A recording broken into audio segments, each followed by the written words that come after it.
नमस्कार, स्वागत है आपका के न्यूज में। मैं हूं आपके साथ विशाल पंडित। आप देख रहे हैं हमारा खास कार्यक्रम देवभूमि का दंगल। और देवभूमि के दंगल पर आज हम बात करेंगे विपक्ष ने जिस तरीके से यूसीसी को चुनावी कहानी माना है।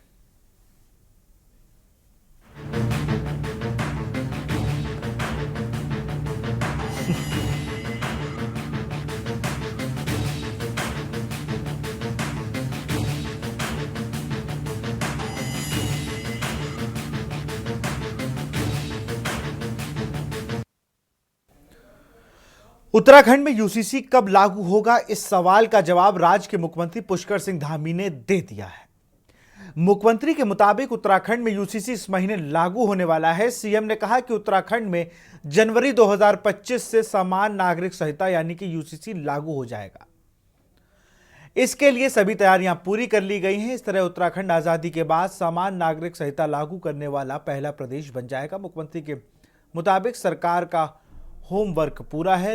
समान नागरिक संहिता उत्तराखंड 2024 अधिनियम की नियमावली तैयार कर ली गई है। मुख्यमंत्री का दावा है कि यूसीसी का सबका साथ, सबका विकास और सबका विश्वास की मूल भावना पर आधारित है। हालांकि विपक्ष मुख्यमंत्री के इस दावे को चुनावी हवाबाजी बता रहा है। आपको बता दें कि हाल ही में गृह मंत्री अमित शाह ने भी यूसीसी में राज्यसभा में यूसीसी को लेकर बड़ा ऐलान किया था। अमित शाह ने यूसीसी पर कांग्रेस को घेरते हुए कहा था कि उसने आज़ादी के बाद विवाह और तलाक के लिए मुस्लिम पर्सनल कानून लाकर पहले प्रधानमंत्री के तुष्टीकरण की शुरुआत की।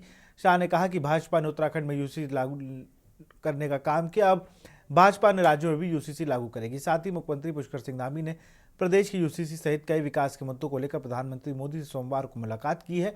वहीं विपक्ष का आरोप है कि भाजपा ने उत्तराखंड को प्रयोगशाला बनाकर रखा। असल मुद्दों से ध्यान भटकाने के लिए सरकार यूसीसी का सहारा ले रही, जिसका कोई भी लाभ जनता को नहीं मिलेगा। सिर्फ चुनाव में जनता को भ्रमित करने का काम किया जा रहा है। सवाल यह है कि क्या मान लिया जाए कि नए साल जनवरी से प्रदेश में यूसीसी लागू होगा या फिर इंतजार और बढ़ेगा।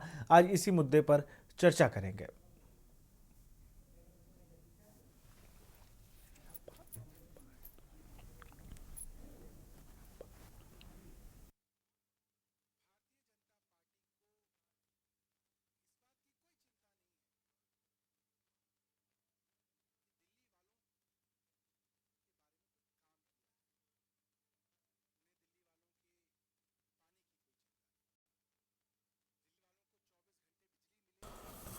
और इसी पर चर्चा करेंगे। हमारे साथ कमलेश रतन है, प्रदेश प्रवक्ता बीजेपी के। आपका स्वागत है। माफ करें, कमलेश रमन जी हैं, बीजेपी प्रवक्ता, आपका स्वागत है। दीपक रावत जी हैं, केंद्रीय प्रवक्ता हैं यूकेडी के, आपका स्वागत। कुलदीप राणा जी हैं, वरिष्ठ पत्रकार, आपका भी स्वागत है। कमलेश रमन जी, सीधा आरोप आप पर कांग्रेस या विपक्षी दल ये लगा रहे हैं कि आपने प्रयोगशाला बना दिया है उत्तराखंड को। अब क्योंकि विपक्ष के पास कोई काम नहीं है तो वो आरोप ही लगाएंगे कि प्रयोगशाला बना दिया। अगर विकास कार्यों को आगे बढ़ाने को प्रयोगशाला कहते हैं तो हाँ है, ठीक है, बिल्कुल। अगर इस प्रदेश को चौमुखी विकास देने का काम अगर पुष्कर सिंह धामी जी कर रहे हैं तो वाकई प्रयोगशाला है। अगर ऐतिहासिक निर्णय लेने का काम पुष्कर सिंह धामी जी कर रहे हैं तो वाकई प्रयोगशाला है।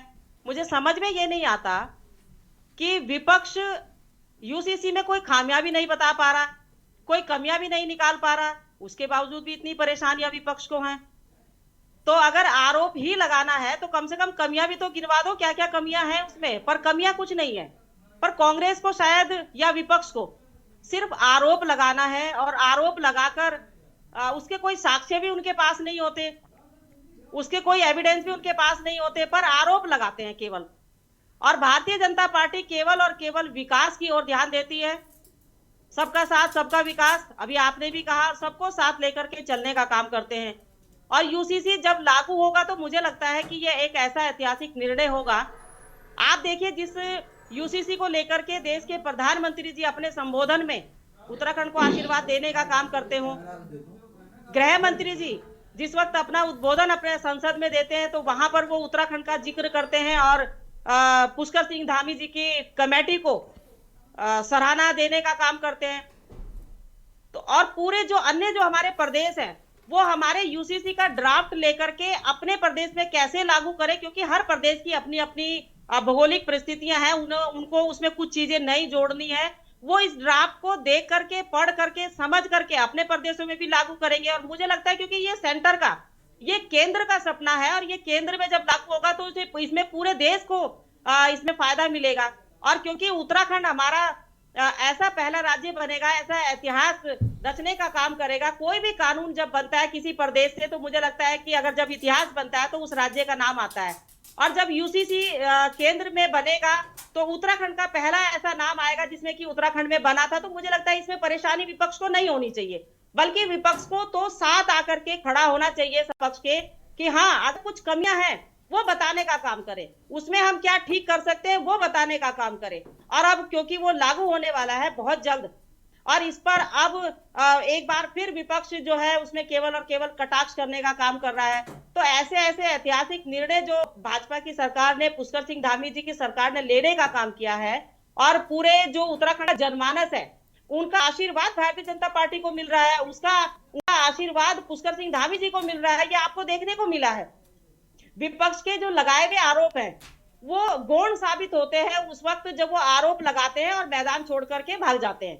तो मुझे लगता है कि अब इस प्रदेश के अंदर जो हमारी प्रबुद्ध जनता है वो बहुत अच्छी तरीके से जानती है कि हमें कहाँ नुकसान होने वाला है और कहाँ फायदा होने वाला है, क्योंकि जनता सर्वोपरि है और जनता सब कुछ जानती है। जनता से कुछ नहीं छुपा, कौन काम करता है कौन नहीं काम करता, मुझे लगता है ये भी जनता भली भांति जानती है। खाली बोलने से और आरोप लगाने से विपक्ष की भूमिका पूरी नहीं हो जाती, विपक्ष का कोरम पूरा नहीं हो जाता। उसके लिए उन्हें कुछ करना पड़ेगा, उसके लिए जनता के बीच में जाना पड़ेगा, उसके लिए सरकार के साथ कंधे से कंधा मिलाकर के खड़ा होना पड़ेगा। हाँ, अगर कहीं उनको कुछ गलत नीतियां लगती है तो वो उसके खिलाफ बोल सकते हैं, कह सकते हैं, बता सकते हैं, लेकिन सिर्फ और सिर्फ आरोप लगाएंगे और अपने विपक्ष होने की इतिश्री करेंगे तो शायद ये मुझे लगता है कि ठीक नहीं होगा।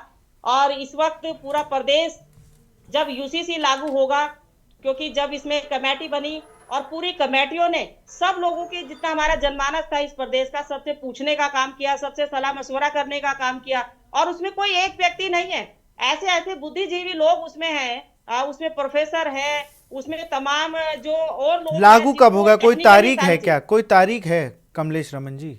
हाँ, अब देखिए, अब मैं आप बार बार कहते हैं तारीख, तो आप पहले राम मंदिर पे भी पूछते रहे तारीख। मैं कहा, मैं थोड़ी पूछ रहा हूं, मैं कह रहा हूं आपने इतनी बातें कर ली, आपने इतनी बातें कर ली। चलिए, विपक्ष की एक आप कह रही ना, कोई उनको संदेह लगे तो पूछें, उन्होंने तारीख पूछ ली आपसे। तारीख, बिल्कुल तारीख भी मिलेगी, और उस तारीख, जो तारीख होगी वो सरप्राइज होगा, और बकायदा बहुत अच्छे तरीके से सभी उसमें आमंत्रित होंगे, सभी आएंगे, ऐसा नहीं है, सब लोग रहेंगे, पूरा प्रदेश का हमारी प्रबुद्ध जनमानस रहेगा, विपक्ष भी रहेगा, सभी लोग रहेंगे।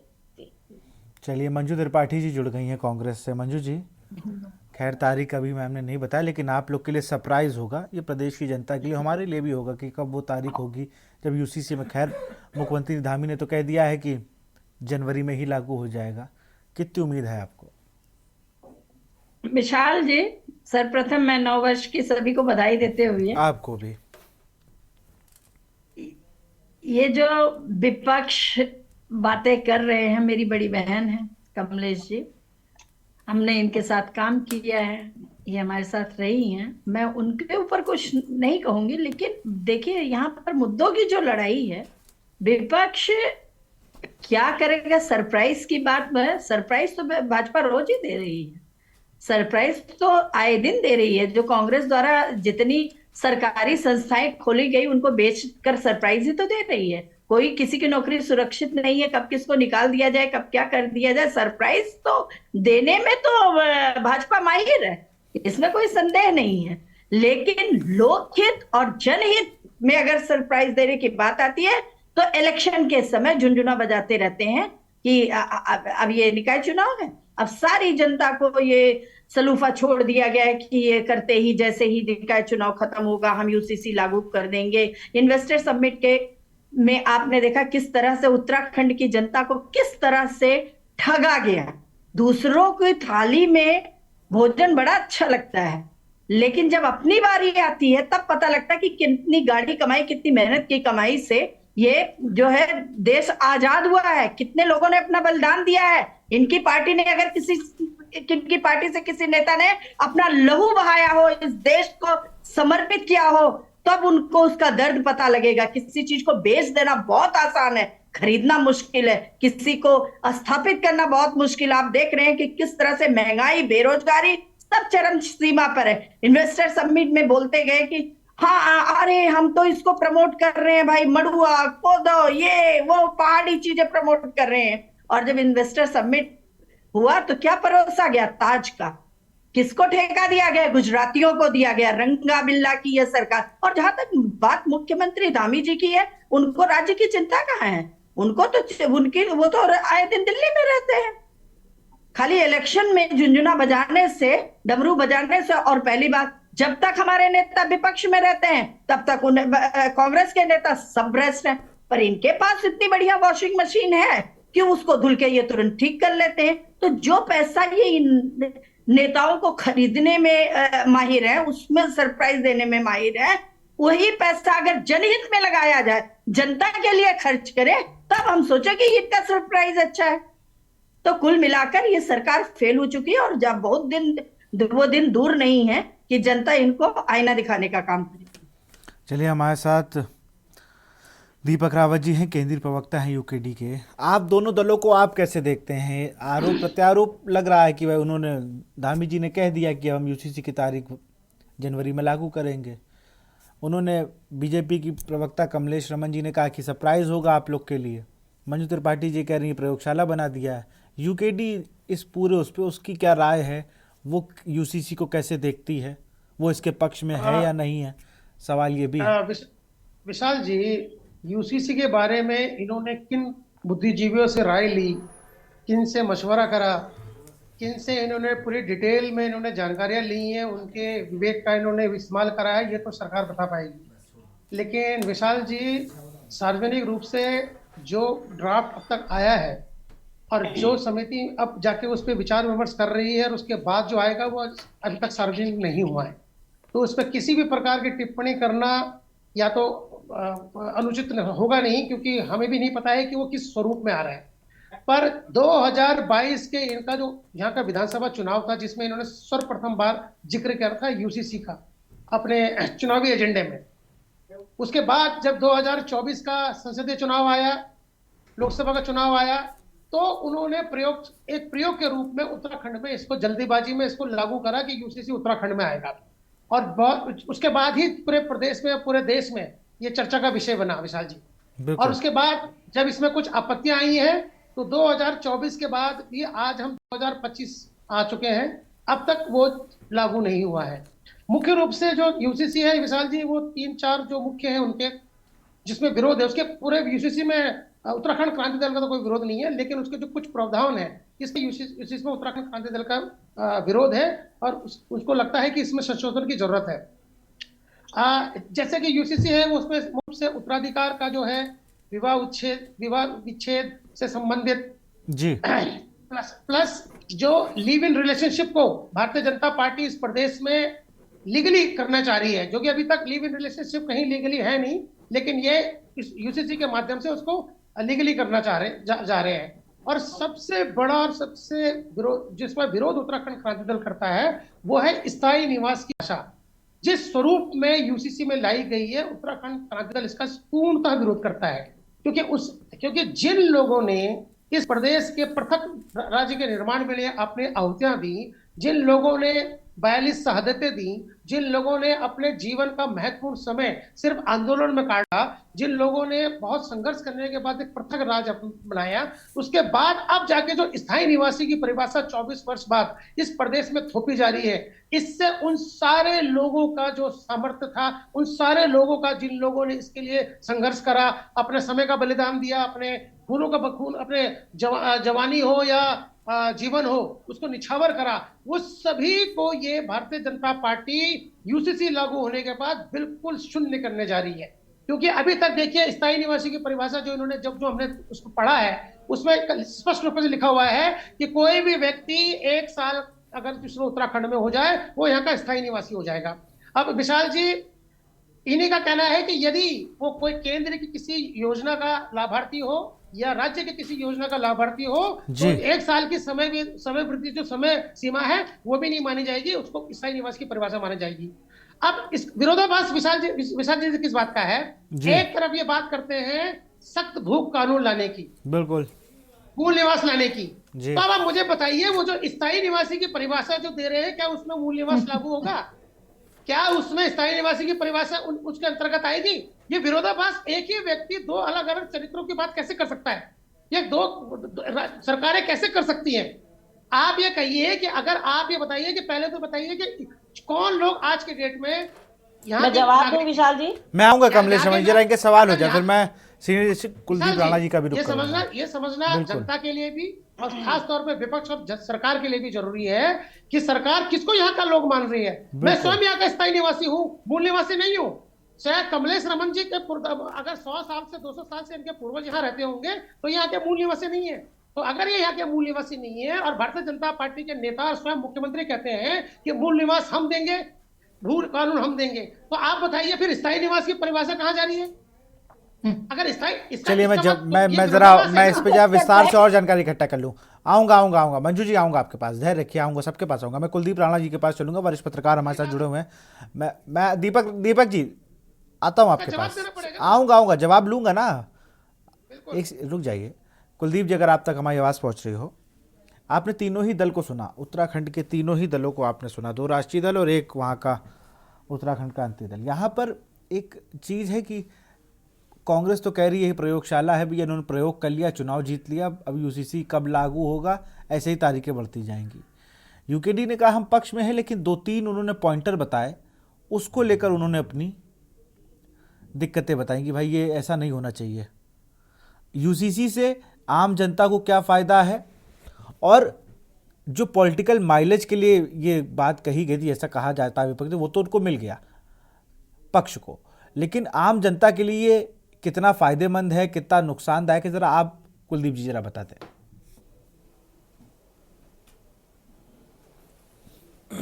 देखिए विशाल, ये यूसीसी को लेकर के जो बातें उठ रही हैं, पिछले 1 वर्ष में जब से मुख्यमंत्री पुष्कर सिंह धामी ने राज्य में यूसीसी के निर्माण और उसको लागू करने की बात कही थी, तब से इस पर अनेकों चर्चाएं हैं। हमने के न्यूज़ पे भी काफ़ी चर्चाएं इस विषय पे की हैं, ठीक है। और कांग्रेस की तरफ से हर बार जो प्रतिक्रिया आती है, अब कभी कभी लगता है कि कांग्रेस के पास शायद विषय नहीं रह गए हैं इसमें प्रतिक्रिया देने के लिए, क्योंकि कुछ चीज़ें बड़ी अटपटी सी लगती हैं विपक्ष के नाते। एक तरफ तो कांग्रेस के लोग कहते हैं कि यूसीसी नहीं होना चाहिए, ये गलत है, और दूसरी तरफ कहते हैं कि भाई तारीख क्यों नहीं बता रहे हैं, कब लागू करेंगे। तो इतना बेसब्री से इंतज़ार किस चीज़ का है, ठीक। दरअसल क्या है कि कांग्रेस के भीतर चीज़ों को लेकर के इतनी ज़्यादा एक आपस में सिर फुटबल हो चुकी है कि कांग्रेस अपने सांगठनिक विषयों से बहुत ज़्यादा भटक गई है, और उसका नुकसान ये हो रहा है राज्य को कि राज्य के लोगों की आवाज़ उठाने के लिए कोई कांग्रेस जो राजनीतिक दल है वो अपनी विश्वसनीयता धीरे धीरे खोता जा रहा है। बीते काफ़ी समय में जिस प्रकार से राज्य में लगातार पार्टी में जो फूट हुई और उससे जो लोग निकल कर के आए, लगातार कार्यकर्ताओं का निकल कर के आना, विधायकों का निकल कर के आना, पूर्व विधायकों का निकल कर के आना, ठीक, तो इसने चीज़ों को थोड़ा काफ़ी नकारात्मक दिशा में ले जाने का काम किया है।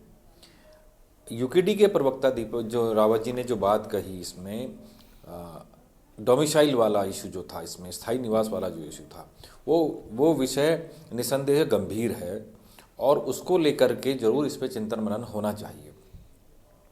क्योंकि इस राज्य की सबसे बड़ी विडंबना ये रही है कि राज्य निर्माण के समय जब हम जिन चीज़ों को लेकर के बात करते थे, हम भी उस समय स्कूल कॉलेजों में थे और अक्सर अपने गांव के चौक चौराहों पर उत्तराखंड राज्य बनेगा तो कैसा होगा, क्या चीज़ें होंगी, उसमें हमारी आर्थिक स्थिति क्या होगी, हमारे लिए नौकरियों की व्यवस्था किस प्रकार से होंगी, राज्य का विकास क्या होगा, राज्य का आर्थिक तंत्र क्या होगा, इन चीज़ों पर हम अपने गाँव के बड़े बुजुर्गों के साथ, युवाओं के साथ, पत्रकारों के साथ बैठ करके चर्चाएँ किया करते थे जी, ठीक।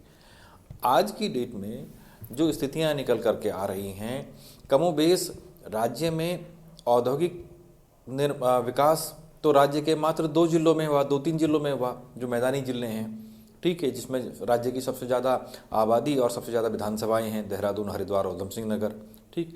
पहाड़ इससे अधिक भी वंचित रहा।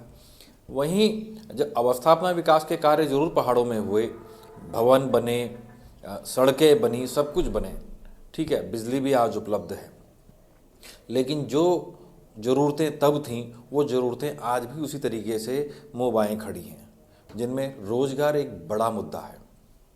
हमारी सरकारों का इन 25 सालों में एक बड़ा फेलियर ये रहा है।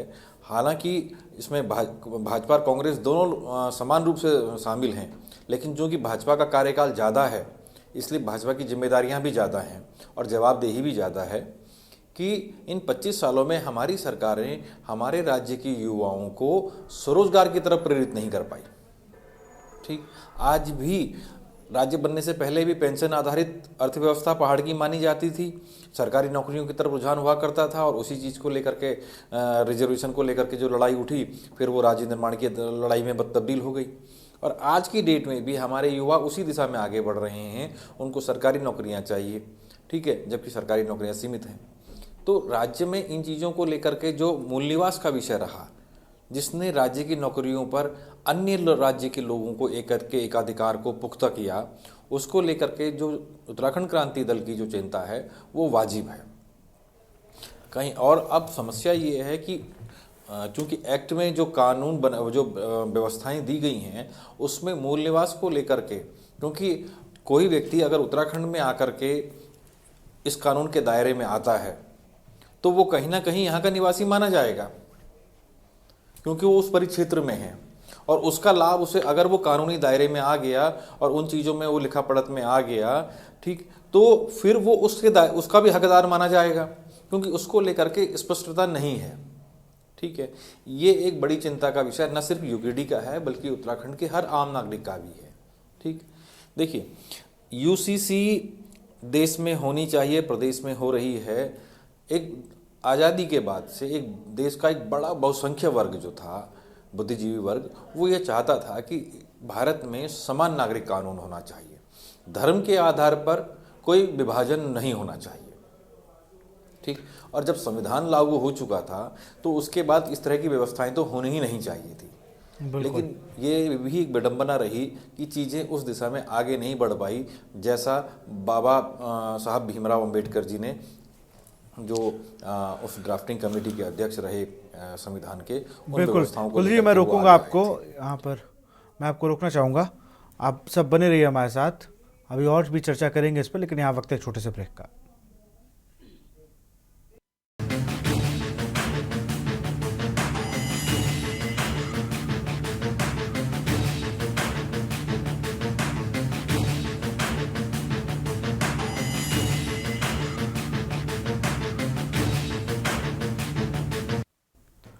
ब्रेक के बाद आपका स्वागत। सीधे कुलदीप राणा का रुख करते हैं, उनकी बात पूरी होती है, फिर उस पर बीजेपी की जो प्रवक्ता हैं फिर उनसे उनकी राय जानेंगे। कुलदीप जी, अपनी बात को पूरा कर लें आप। जी,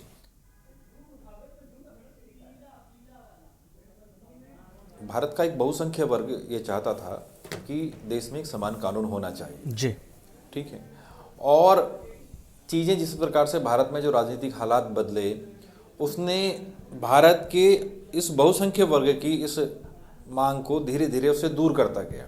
ठीक है, क्योंकि एक बड़ा बुद्धिजीवी वर्ग उसका एक प्रयास ये था, भारत यह सोचना था संविधान लागू होने के बाद कि भारत में धर्म के आधार पर, जाति के आधार पर कोई विभाजन नहीं होना चाहिए।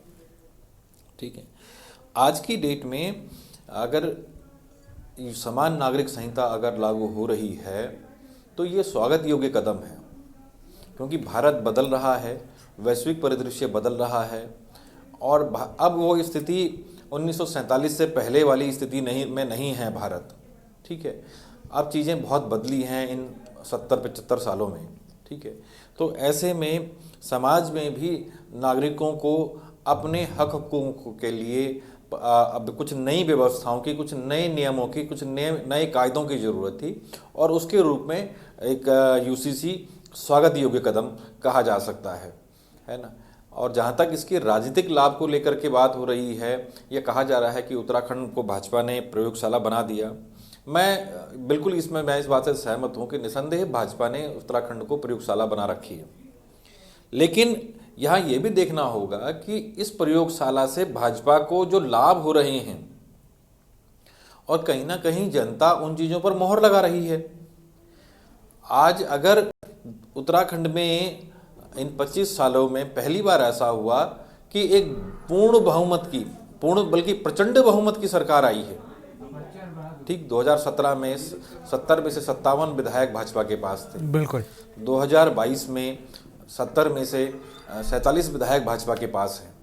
तो इतना बड़ा बहुमत अगर भाजपा की तरफ जा रहा है तो उसकी प्रयोगशाला में जो प्रयोग हो रहे हैं उनसे जो नई चीज़ें निकल करके आ रही हैं, जो नए राजनीतिक समीकरण निकल करके आ रही हैं, कहीं ना कहीं ऐसा लग रहा है कि जनता उसको सहमति दे रही है। ठीक है। और अगर हम पिछले 5-7 सालों में देखें तो शायद उत्तराखंड के इतिहास में ऐसा कभी नहीं हुआ होगा कि एक राजनीतिक दल की सरकार होते हुए उस पार्टी में इतनी बड़ी टूट हो गई हो, जो हमने 2016-17 में देखा कांग्रेस में जिस प्रकार से चीज़ें निकल कर के आई। तो इस समय कांग्रेस को चाहिए कि वो अपनी संगठनात्मक व्यवस्थाओं को मजबूत करे, आत्ममंथन करे, क्योंकि भारत की लोकतांत्रिक व्यवस्था के लिए कांग्रेस का होना क्योंकि कांग्रेस इस देश की सबसे बड़ी और सबसे पुरानी पार्टी रही है जिसका पैन इंडिया विस्तार है। ठीक है। भारत का पैन इंडिया विस्तार तो अब हुआ है, लेकिन कांग्रेस का तो पूरे समय से रहा है। ठीक है। तो कांग्रेस की उतनी ही जरूरत भारत के लोकतंत्र को है, भारत के नागरिकों को है। ठीक। लेकिन कांग्रेस को लगता है कि कांग्रेस के लोगों को कांग्रेस की जरूरत नहीं है। बिल्कुल। इस प्रकार से चीजें निकल बिल्कुल सही करके आ बात, रही क्योंकि हैं। जिस तरीके से मैं देखता हूँ ना कि बयान आना, जब आप प्रदर्शन कर रहे हो तो गुटों में बंटना, ये कई चीजें हैं जो कांग्रेस को कांग्रेस के अंदर ही एक फाइट तैयार करे। कमलेश रमन जी, आप कुछ कहना चाह रही थी? जी विशाल जी, मैंने अभी हमने तीनों जो हमारे पैनलिस्ट हैं उनकी बात को सुना और कई हद तक जो चीजें अभी कुलदीप जी ने कही, जो हमारे वरिष्ठ पत्रकार हैं, मुझे लगता है कि उन्होंने जिन चीजों को कहा उन्होंने सारी चीजों पर प्रकाश डालने का काम किया। अभी इसमें निवास स्थान की जो हमारे स्थायी प्रमाण पत्र की जो भी एक चर्चा चल रही थी, जिसमें हमारे यूकेडी के भाई ने भी कहा, तो इसमें मुझे लगता है कि जो 1 साल का जो इन्होंने कहा कि उसमें ऐसा प्रावधान है कि जो लोग 1 साल यहाँ निवास कर जाएंगे उनको स्थायी प्रमाण पत्र मिल जाएगा, तो ये बिल्कुल गलत है। ऐसा नहीं है। 10 साल कम से कम जो हमारा वहां पर तहसील से जब ये प्रमाण पत्र बनता है तो आपको कम से कम 10 साल का प्रमाण यहाँ रहने का देना पड़ता है। और 1985 की जो कट ऑफ डेट हमारी है कि जो 1985 से यहाँ पर रह रहे हैं, जानकारी दे दीजिए। प्रमाण पत्र आऊंगा दीपक भाई, आऊंगा। पहले उनका जवाब आ जाए ना, फिर आपके पास आ जाता हूँ। आप भी उनका काउंटर कर लीजिएगा, पहले उनका जवाब आ जाए जरा। अरे भाई, आपको नहीं पता इस बारे में? भाई, कौन से प्रमाण पत्र की बात कर रही है? आप स्थायी प्रमाण पत्र के बारे में आपने कहा ना, मैं आपको मूल की पता है बात नहीं कर रही, मैं मूल की बात नहीं कर रही, मैं स्थायी की बात कर रही। जो आपने कहा कि 1 साल आपके ड्राफ्ट में क्या है? आप जो 1 साल यहाँ रह जाएगा उसको हम प्रमाण पत्र दे देंगे, ऐसा नहीं है भाई। क्या कह रहे हैं? आपको पता है इसके बारे में? अरे दीपक भाई मैं आता हूं ना आपके पास, जरा इनका और भी सवाल सुन लीजिए, पूरा जवाब सुन लीजिए। मैं ये कह रहा हूं पूरा जवाब उनका सुन लीजिए, फिर आप और अच्छे से बता पाएंगे ना। ठीक है दीपक भाई, मैं समझ रहा हूं आपकी बात, लेकिन उनका जवाब सुन लेता हूं। जवाब सुन लेना, ऐसे दोनों लोग की बात नहीं हो पाएगी, दीपक भाई आऊंगा आपके पास। मैं चाहूंगा कि आप जो यहाँ पर पैनलिस्ट में विशेषज्ञ बैठे हुए हैं उनकी बात वो समझा। बिल्कुल मैं वही कह रहा हूँ ना, उनकी बात खत्म हो जाए फिर मैं आपके पास आऊंगा ना। ऐसे आप दोनों एक दूसरे का काउंटर करते रहेंगे, बात ही नहीं समझ में आएगी। दूध का दूध और पानी का पानी लगाई मोहर को गलत बताने का काम करते हैं। आप जरा वोट देने का काम करते हैं, आप उनका अपमान करते हैं। और इसीलिए भारतीय जनता पार्टी के ये प्रवक्ता है, पढ़ते तो किसी दिन खुद पढ़ते हैं और विपक्ष से कहते हैं कि पढ़ के आइए। अरे भाई करते हैं लोग। चलिए कमलेश रमन जी रुक जाइए भाई, रुक जाइए जरा दीपक रावत की बात सुन लेते हैं। कमलेश रमन जी रुक जाइए। कमलेश रमन जी धैर्य रखिए भाई। रही बात अब यूसीसी की, यूसीसी की, इन्होंने कहा यूसीसी। अगर आपको कोई दिक्कत परेशानी है तो यूसीसी में आप बताइए ना। अभी कुलदीप जी ने क्या कहा, थोड़ा चरित्र रखते हैं ये विपक्ष के लोग। किसी बात से करते पूछा हैं, गया, एक विपक्ष तरफ तो से राय मशवरा लिया गया, कुछ हुआ तो लोग भाषण देने में लगी हुई है। कमाल कमाल क्या हो गया, बात है कमाल कमलेश हो जी। गया। अरे भाई इतना मत बौखलाया करो, अगर जनता आपको वोट नहीं दे रही तो इतना बौखलाया मत करो। अरे आप। वोट की बात नहीं हो रही जनता है, भारतीय यूसीसी की जनता बात हो रही है। पार्टी का चलिए आशीर्वाद चलिए दे रही चलिए, मैं रोकूंगा रमन जी, कमल रमन जी, मैं माफ करिए, कमलेश रमन जी, मैं आपको रोकूंगा। मैं दीपक भाई जवाब दीजिए जल्दी से। है। बात भू कानून की, जो अरे हम ठीक भू है, कानून- रुक जाइए भाई, रुक जाइए कमलेश रमन जी, आऊंगा आपके पास, पूरा समय दिया ना। अब जब दीपक भाई के पास भी चलता हूँ, फिर और अन्य प्रवक्ता भी है हमारे साथ। नहीं की तो आपने पूरी बात सुनी, मुझे तो जवाब आपने ठीक से देने ही नहीं दिया। मेरी तो बात के पीछे आप की जवाब लंबाई नहीं दे रही ना, आप उनकी बात का काउंटर कर रही हूँ, इसलिए मैं कह रहा हूँ ना मैं समय। काउंटर नहीं करी, मैं उनकी बात को वो जवाब दे रही थी कि जो हाँ हमारी कटौती चलिए है, जल्दी से दे दीजिए, जल्दी से जवाब दे दीजिए, जल्दी से जवाब दे दीजिए। मैं कह हाँ आशीर्वाद भारतीय जनता पार्टी को दे रही है तो मुझे लगता है इसमें तकलीफ नहीं होनी चाहिए ना। आप भी कुछ ऐसा अच्छा काम कीजिए। अरे आप अपने अंदर झांक के देखिए क्या क्या आपके अंदर कमियां हैं, इसलिए आपको जनता नहीं चुन रही है। अब जनता अरे, ये अगर जवाब भारतीय है। जनता पार्टी को चुन रही है तो विशाल जी, आप ये जवाब है। आप जनता के विशाल जी, ये वोट पर जवाब है। आवाज उठा रहे हैं। आप ये जनता क्वेश्चन क्या पूछा जा रहा है, उत्तर चलिए क्या हो रहा चलिए, है? अब आपका समय, माफ करिएगा, समय की कमी रहती है हमारे पास कमलेश रमन जी। मैं आ जाऊंगा आपके, दीपक रावत का रुख करूंगा। दीपक जी चीज का जवाब मिलता है आपको, कांग्रेस विशाल जी, भवन से ही जवाब मिल जाता है विशाल जी, मैडम। आप किस विशाल चीज जी, का जवाब जी, जी, जी। अरे कमलेश जी, दीदी हो गया। विशाल जी, जी। विषय सिर्फ बहुत देखिए, मैंने इसीलिए बोला कि आप मेरे पे, आप क्योंकि हम विपक्ष में हैं, आप हमसे राय मत कीजिए। कुलदीप जी निष्पक्ष बैठे हुए हैं, मैंने उन्हीं उनसे इसीलिए पूछिए। इसलिए एक मैंने चीज मेरे बोले। कुलदीप जी को पूरी राय, अभी तो मैंने उनसे पूछा ना। ठीक है, आप अब आप बताइए 10 साल का ये आज बोल रहे हैं जो यूसीसी पे जिसमें देखिए आपने इन्होंने कहा, टॉपिक रखा हुआ है ना, विशाल जी, इन्होंने ये कहा आप बताइए बीच में कौन बोल रहा है? कमलेश जी, ऐसे ऐसे ये कोई वो मुद्दा नहीं है ना जिस पर आप सारी चीजें कर सके भाई, बहुत सेंसिटिव मुद्दा है। यूसीसी से उत्तराखंड के आगे का भविष्य तय हो जाएगा कि भाई क्या होना है उत्तराखंड में, कैसे चीजों को होना है। जरा उस पर सारे दलों की बात हो जाए ना। आपके पास दिया मैंने आपको समय, अब जरा और लोग को, लिमिटेड समय होता है, सबको देना है मुझे, प्लीज। विशाल जी, मैं आ जाऊंगा आपके विशाल पास। जी, विशाल जी, जी दीपक भाई, हमने सिर्फ जो हमारी कुछ ही हमने यूसीसी का विरोध नहीं करा, हमने कहा उसके कुछ प्रावधानों में हमारा विरोध है। जी लिव इन रिलेशन को जिस प्रकार से भारतीय जनता पार्टी इस प्रदेश में लीगली करना चाह रही है, उसका विरोध है। जिस प्रकार से स्थायी निवासी की परिभाषा को इन्होंने गठित कर रखा है, जिस तरीके से उसमें उसकी जो विवरण दिया हुआ है, आपको कैसे पता अरे यार विशाल जी, या तो मेरी चुप कराइए। अभी तो आप ही अरे कमलेश जी, अब ऐसे एक एक बात का काउंटर करेंगी तो डिबेट आप ही दोनों के बीच रह जाएगी भाई, थोड़ा सा मर्यादा इन्होंने रखिए। कहा था ना कि हम अरे वो कुछ भी, अरे वो उनकी बात तो पूरी होने दीजिए भाई, बात पूरी होने दीजिए। कमलेश जी, आप ना यूसीसी पहले खुद पढ़ लीजिए थोड़ा सा प्लीज। विपक्ष को मत बोलिए, खुद पढ़ लीजिए पहले। भारतीय जनता पार्टी के प्रवक्ता हो, कार्यकर्ता हो, पहले पढ़ लीजिए, फिर आप विपक्ष में आके उसके जवाब दीजिएगा। हो क्या? मैं सिर्फ एक बात का जवाब आपको दे रही हूँ। आपने कहा मैंने पढ़ा नहीं ड्राफ्ट अभी तक, तो आपको कैसे पता?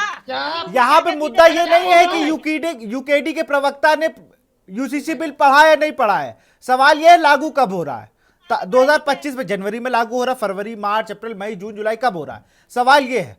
उसमें उनकी जो दिक्कत थी 2 पॉइंट 3 पॉइंट थे, उन्होंने बता दिए। उन्होंने पूरे यूसीसी का विरोध नहीं किया, यूकेडी ने, ये उन्होंने साफ कर दिया। उनके 3 पॉइंट थे, उन्होंने उस पर बात रखी। कांग्रेस यूसीसी को बता रहा है कि आपने चुनाव में माइलेज पाने के लिए उसका ऐलान किया, अब आप लागू नहीं कर रहे हैं। ये मुद्दा है। अब मैं कमलेश रमन जी आपको माफी के साथ रोकूंगा, पहले उनकी दीपक की बात पूरी हो जाएगी, फिर आपके पास आऊंगा। दीपक जी, चुनाव ही तो मैटर करता है नगर निगम। विशाल जी, जो आज के डेट में व्यवस्था है स्थायी निवास की, और जो यूसीसी लागू होने के बाद स्थायी निवास की परिभाषा बदलने जा रही है, उत्तराखंड क्रांति दल इसका विरोध कर रहा है। और हमारा दूसरा विरोध क्या है कि एक तरफ भारतीय जनता पार्टी के हमारे यशस्वी मुख्यमंत्री जी कहते हैं, स्वयं हमारे मुख्यमंत्री जी धामी जी कहते हैं कि मूल निवास हम देंगे, सख्त भू कानून हम देंगे। तो अब दोनों ही चीजें एक कैसी हो सकती हैं? इसका मतलब ये हुआ कि आपने मूल निवासियों को और 2025 का जो यूसीसी आएगा उसमें जो स्थायी निवासी जो आएगा, उन दोनों को आमने सामने खड़ा कर दिया है। आप तो विभाजन की परिस्थिति पैदा कर रहे हैं इस प्रदेश में। यदि आपको यूसीसी लाना है, उसमें स्थायी निवासी की परिभाषा करनी है, तो सर्वप्रथम आपको मूल निवास की व्यवस्था लागू करनी पड़ेगी, उसके बाद आप यूसीसी लेके आ जाएंगे।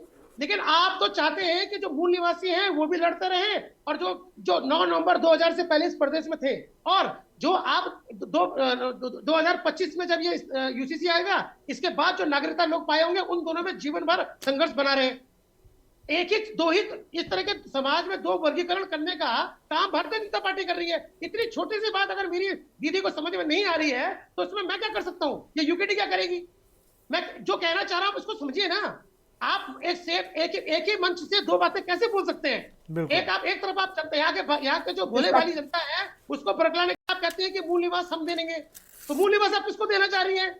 और दूसरी तरफ आप करेंगे स्थायी निवासी की परिभाषा आप बदलने जा रहे हैं, जो 2000 यूसीसी लागू होने के बाद 2025 में यहाँ पे लोग आएंगे जिन पे ये लागू होगा। तो आप एक ही समय दो लोगों को दो अलग अलग नागरिकता बनाने की बात कर रहे हैं और दोनों को अलग अलग विभाजन करने की बात कर रहे हैं। हमारा कहना है कि यदि आपको यूसीसी में स्थायी निवासी की परिभाषा लानी है आप लाइए, पर उससे पहले इस प्रदेश में कट ऑफ डेट जो भी आपके समझ में आ रही हो, उत्तराखंड क्रांति दल तो 1950 बोल के चलता है। हम क्या कह रहे हैं कि यहाँ के जिन लोगों ने संघर्ष किया हो आप उनको मूल निवास की प्रमाण पत्र देने की जो व्यवस्था है उसको शुरू करिए। और स्थायी निवासी की परिभाषा आप बदल ही रहे हैं 2025 में, दोनों में बिल्कुल सामान्य भेद हो जाएगा। लेकिन अभी तक ना आपने मूल निवास के बारे में कोई काम कर रहे हैं, सिर्फ बयानों में और जो चर्चा है जनता के सामने उस पर आप बात कर रहे हैं, कोई स्थायी समाधान नहीं दिखा रहे हैं। और स्थायी निवासी की परिभाषा बदलने के लिए आप अपना यूसीसी ला रहे हैं। तो आप बताइए ना, दोनों ही मूल निवासी को और स्थायी निवासी को आप आमने सामने खड़ा कर रहे हैं अपनी राजनीति के लिए। ऐसी व्यवस्था क्यों बना रहे हैं आप स्पष्ट कर दीजिए ना। तो इसमें क्या गलत है? जनता को गुमराह करना ही तो भाजपा का काम है दीपक भाई। छोटी सी बात समझ में नहीं आ रही। बिल्कुल बिल्कुल। जय मंजू त्रिपाठी का रुख करूंगा मैं। दीपक भाई, मंजू जी।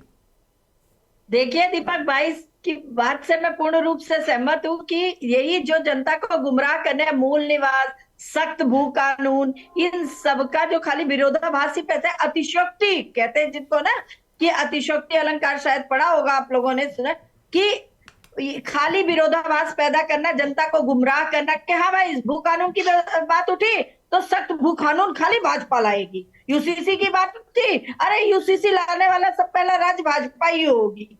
तो इन सब चीजों को आप किससे सलाह मशवरा कर रहे हैं? विपक्ष ने भी कहा था कि भाई हमारी राय लीजिए। क्या विपक्ष जो है, एक नेशनल पार्टी आपका विपक्ष है, क्या विपक्ष को आपको नहीं पूछना चाहिए? विपक्ष ने जो मुद्दे रखे उसको आपने क्या तवज्जो दिया? तो इतना अहंकार भाजपा वालों के लिए भी अच्छा नहीं। ये देखिए अहंकार किसी का जब रावण का नहीं टिका तो भाजपाइयों का कहां से टिकेगा? तो इस तरह से जो काम कहिए उसको, जनता को गुमराह ना कीजिए। 15 लाख सबके खाते में आ गया। अंकिता हत्याकांड के हत्यारों को, महिलाओं के साथ न्याय हो गया, हत्यारों को सजा मिल गई। घर में बैठे हुए बुक करती है ना आप सिलेंडर को, घर में बैठे हुए बुक करती है ना सिलेंडर, आप घर में पहुंचता है आप भी बुक करती है। महिलाओं को किसने का सिलेंडर नहीं पता, सिलेंडर का बताइए। तो कांग्रेस के राज्य में आप ही सिलेंडर के अगेंस्ट बोलती थी। आ रहा हूँ आपके पास। कमलेश रमन जी, मैं आ रहा हूँ आपका। जल्दी से मंजू जी अपनी बात को खत्म करें। इसीलिए दोगलापन मत दिखाइए। जो बात सच है, महंगाई है तो है, जनता को गुमराह किया गया तो किया गया, महिलाओं के साथ छल किया गया तो किया गया, इसको स्वीकार करिए। आप भी महिला हैं, मैं भी महिला हूँ। इसीलिए जो चीजें हैं यूनाइट होकर काम कीजिए। जो गलत है वो गलत है, जो सही है वो सही है।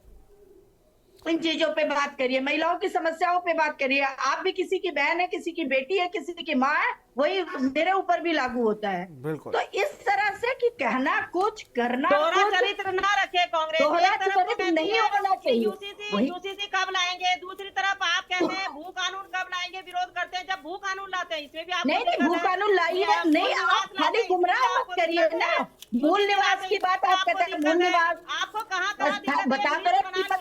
चलिए मंजू जी, मैं रोकूंगा, समय कम है, जल्दी से मैं जवाब लेता हूँ। मंजू जी बातें हो रही है। मंजू जी, मैं जल्दी से जवाब लेता हूँ। नुकसान क्या है ये अगर बताइए। सख्त भू कानून विपक्ष को नुकसान हो रहा है, मुझे लगता है क्योंकि जनता यहाँ के स्थायी जनता है जिनका अधिकार, उनको क्या कर रहे हैं? जो बाहर से लोग, उनके क्या दायरा है?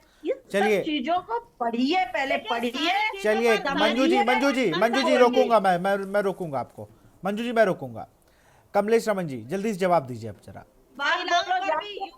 हर वर्ग को इसमें रखा जाएगा, हर वर्ग को इसमें फायदा मिलेगा मंजू जी। माइक सभी मिल को जाए तो इसमें ये नहीं है बहन मिलेगा। कि कुछ भी बोल दो, ऐसा नहीं है। कुछ भी बोल थोड़ा दो सा नहीं। देखिए, तो दीपक कांग्रेस भाई को ने मुझे जैसे लगता है कि कहा पछताने कि बयान नहीं स्टडी देने करिए, चाहिए। उसको या तो आप डिफरेंशिएट विरोधी कर दो करिए, और व्हाट या इज फिर साथ गुड, खड़े हो व्हाट जाओ, इज दोनों में बैड, से एक व्हाट काम आर द कर दो। Merits and what are the demerits. आप दोनों कैसे कर सकते हो? इन सब मंजू में जी, मंजू जी जो जवाब ले आप लेते हैं ना, दोनों मंजू जी को जवाब ले बात लेने दीजिए, मंजू जी जवाब ले लेते हैं थोड़ी ना है उनका। कि आपके चलिए ठीक है मंजू जी, मैं जवाब ले लेता हूँ, जवाब ले लेता हूँ। कमलेश रमन जी जवाब दीजिए। जी, देखिए, विपक्ष एक तरफ तो करता है विरोध प्रदर्शन, यूसीसी क्यों लागू कर रहे हो, दूसरी तरफ बेसब्री से इंतजार कर रहा है यूसीसी कब लाओगे, तारीख नहीं बताओगे, तो क्यों परेशानी है इतनी विपक्ष को? लेकिन तो विपक्ष ये भी तो कह रहा है आप कि भू हमारी भी कानून की बात बात है, सुनिए। आप विरोध अच्छा एक चीज सुनिए, एक चीज मैं मंजू जी रोकूंगा, मंजू जी मैं रोकूंगा, आप दोनों लोगों को रोकूंगा, मैं दोनों लोग एक मेरी बात समझिए। आपकी सरकार अरे कमलेश रमन जी एक बात तो सुनिए, आप लोग सुनते नहीं है भाई भाजपा वाले, ये बड़ी दिक्कत हो गई है। अब आप लोग सुन ही नहीं रहे किसी की, मैं ये कह रहा हूं। अरे आप तो सुन लीजिए मंजू जी, आपका तो विपक्ष है, आप लोग तो खूब बोल रहे हो सदन में भी। अरे ठीक है मंजू जी धैर्य रखिए। कमलेश रमन जी, आपने यूसीसी पास करा लिया, तब उन्होंने कहा भाई चलिए पास करा लिया आपने, अब बताइए लागू कब करोगे। जब पास नहीं हुआ तो तब वो विरोध कर रहे थे कि इसको हम पास नहीं होने देंगे। उन्होंने अपने विपक्ष होने का पूरा काम किया। भू कानून आपने कहा कि हम लाएंगे, आप लाइए, उनका जो काम है वो कर रहे हैं। आपका जो काम है, उनका ये सवाल है विपक्ष का कि भाई आप अपना काम कब करोगे। इनका सवाल है आप रोजगार पे बात नहीं करते हो, आप महंगाई पे बात नहीं करते हो, आप पलायन पे बात नहीं करते हो, आप जो अर्थव्यवस्था बिजली महंगी इस पे बात नहीं करते हो। ये आरोप है विपक्ष का। यूसीसी आपने लागू कर लिया, इसकी तारीख क्या है ये बता दीजिए। तो ये लोग के पास सवाल की लिस्ट है। दिक्कत क्या है कि कांग्रेस के साथ एक दिक्कत ये है कि कांग्रेस में कई अध्यक्ष हैं, सिर्फ करण मेहरा अध्यक्ष नहीं है। इस वजह से कांग्रेस को दिक्कत होती है। कांग्रेस अपने सारे मुद्दे उठाती तो है, लेकिन वो गुटबाजी में दब जाते हैं। वरना विपक्ष का तो बहुत अच्छा काम कर रही है कांग्रेस, लेकिन गुटबाजी हावी है। फिलहाल आप जवाब दिए यूसीसी पर, कमलेश रमन जी। विशाल जी, देखिए, जो ड्राफ्ट हमारा बनना था, जो तैयार हुआ, क्योंकि हर चीज का मंथन करके बकायदा उसमें किसी चीज की कोई कमी नहीं रहनी चाहिए, कोई भी वर्ग उसमें छूटना नहीं चाहिए, सभी की भावनाओं के अनुरूप जब ये यहाँ से सेंटर में पहुंचा, राष्ट्रपति जी के पास पहुंचा, जब वहां से पास होकर के यहाँ पर पहुंचा, अब इस वक्त जो लागू करने की बात इसमें हो रही है, मुझे लगता है कि बहुत जल्द पुष्कर सिंह धामी जी किसी भी दिन कोई भी घोषणा हो सकती है हमारा यूसीसी लागू होने की। अब इसमें चुनाव का इसमें कहीं तक दूर दूर तक भी फायदा नहीं है, क्योंकि देखिए, नगर निकाय के चुनाव होते हैं, स्थानीय चुनाव, और इसमें व्यक्तिगत रूप से चुनाव होता है हमारे पार्षद का, मेयर का, नगर पालिका, नगर पंचायत, ये चीज है। इसमें यूसीसी से कोई मतलब नहीं। यूसीसी का ड्राफ्ट पहले तैयार हो गया, यूसीसी बहुत जल्द आपके सामने आएगा।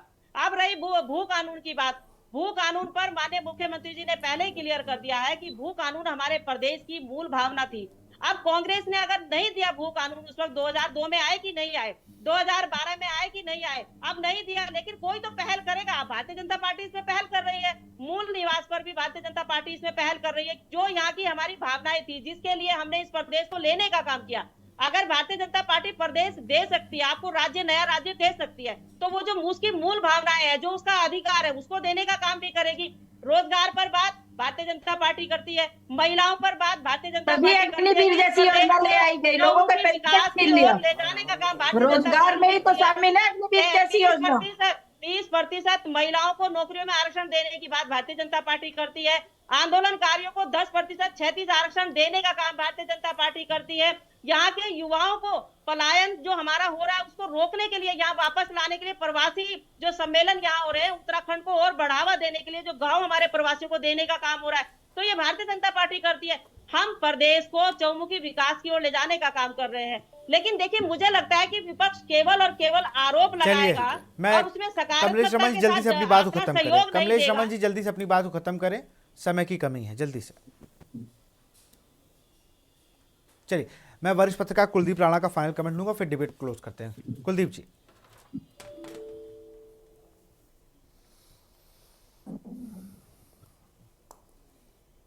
कुलदीप जी फाइनल कमेंट।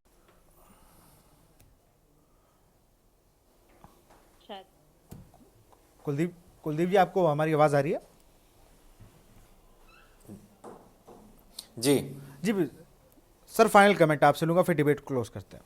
हेलो जी। देखिए, ये जो विषय उठा है ये बेहद ज़रूरी भी था, क्योंकि जो स्थायी निवास का विषय है उत्तराखंड को लेकर के बहुत ज़्यादा भ्रांतियां भी हैं और असमंजस की स्थिति भी है।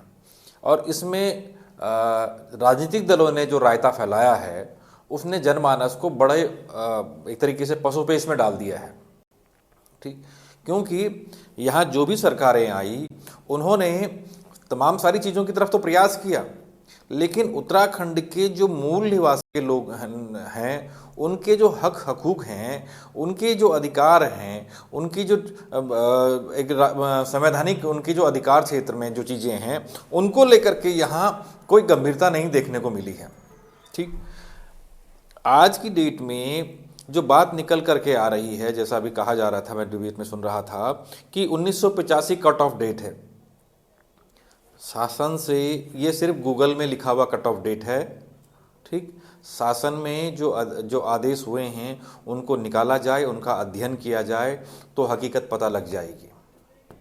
ठीक, उत्तराखंड जैसे पर्वतीय राज्य में जो मध्य हिमालय में बसा राज्य है, यहाँ मूल निवास की एक अलग व्यवस्था इसलिए है क्योंकि आपने देखा होगा कि सैन्य और अर्धसैनिक बलों में जो भर्तियां होती हैं उसमें जो उच्च हिमालयी क्षेत्रों में, मध्य हिमालयी क्षेत्रों में जो रहने वाले लोग होते हैं उनकी चूंकि हाइट कम होती है तो उनको एक विशेष लाभ इसमें मिलता है। ठीक है, वो एक बड़ा कारण होता है। उसके अलावा जो जनजातीय क्षेत्र होते हैं उन जनजातीय क्षेत्रों में जो रिजर्वेशन की व्यवस्था है उसका भी एक अलग क्राइटेरिया यहाँ पर देखने को मिलता है। ठीक है, जो एक संवैधानिक व्यवस्था के तहत आती हैं चीज़ें। अब उत्तराखंड में अगर ये बात बिल्कुल ठीक है कि 15 वर्ष, ठीक है, 1985 को लेकर के क्या आदेश हुआ, 2002 में क्या आदेश निकल करके आया, उसके बाद 2012-13 में जब कानूनी लड़ाई गई उसमें क्या आदेश निकल करके आया, और आज की डेट में जो स्थायी निवास के प्रमाण पत्र जारी हो रहे हैं उनको लेकर के क्या कट ऑफ डेट अपनाई जा रही है, ये एक सिर्फ बहस का नहीं, ये एक जांच का विषय है। बिल्कुल, और मुझे लगता है क्योंकि सबको उत्तराखंड के सारे सरकारी संस्थान जी, उत्तराखंड के नहीं बाहर से आए हुए लोगों का एक तरीके से अधिकार हो गया है, और ये यहाँ के लिए ठीक नहीं है क्योंकि संविधान भी ये व्यवस्था करता है कि प्रांत की व्यवस्थाएं, क्योंकि ये संविधान की रचना में है, प्रांत रचना बिल्कुल समाधान उसकी व्यवस्थाओं में है, तो वहाँ की नौकरियों पर जो निश्चित संवरीय वर्ग है वहाँ के लोगों का अधिकार होता है। चलिए, ये मैं ओपन बाकी के साथ भर्तियां नहीं कुलदीप जी है आपको आईएएस रोकूंगा, और समय की बीसीएस की कमी है। तरह। बहुत बहुत शुक्रिया आप सभी का हमसे जुड़ने के लिए। हम लोग यूसीसी पर जिस तरीके से चर्चा हो रही है, विपक्ष ने जो आरोप लगाया है कि भाई ये कब लागू होगा, कब इस पर जो बातें कही जा रही थी वो लागू, कितना फायदा इसको राज्य को मिलेगा, इसी बीच